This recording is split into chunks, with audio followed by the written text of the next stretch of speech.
All right, for this video forum, I looked at the State Board of Pennsylvania and the disciplinary actions were not really listed. So I looked at an article number 39 on the American Counseling Association's Vistas Online. A study was pulled of 28 states. Pennsylvania was one of them. And of the reasons for disciplinary action, they were failing to meet continuing education requirements, dual relationships, unprofessional conduct, counseling without a proper license, convicted of a non-counseling crime, failure to maintain appropriate records, unsustainability mentally or physically, defrauding insurance companies, and professional misrepresentation and violating of disciplinary board orders.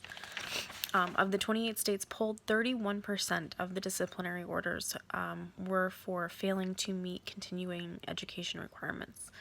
A lack of self-care or impairment can lead to a breakdown and can affect ability to do your job as a counselor.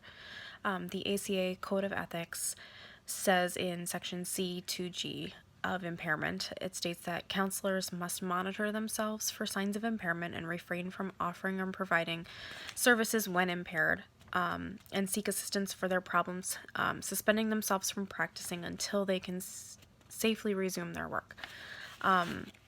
This reminded me of a podcast that we listened to in my Intro to Counseling class by producer M. Shook from 2018, titled Self-Care, Burnout, and the Way Forward, One Counselor's Inspiring Story with Jessica Smith. She calls herself a wounded healer, but says that these wounds propel people to do a better job, or us to do a better job with our counseling.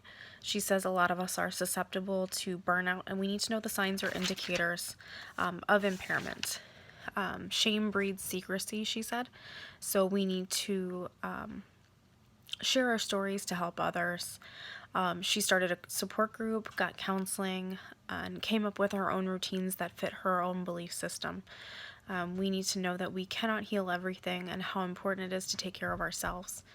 She says we can care about our clients, but also ourselves, and to remember that we also have our own life roles that we have to remember.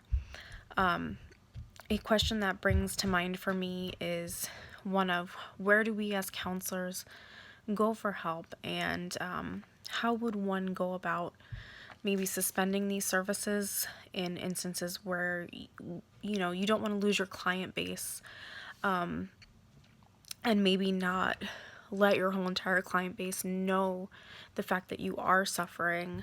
I don't know, just so you don't lose your credibility as a counselor for certain reasons. Obviously, you don't want to lose your client base. It is your source of income. So that would be my question. Thanks.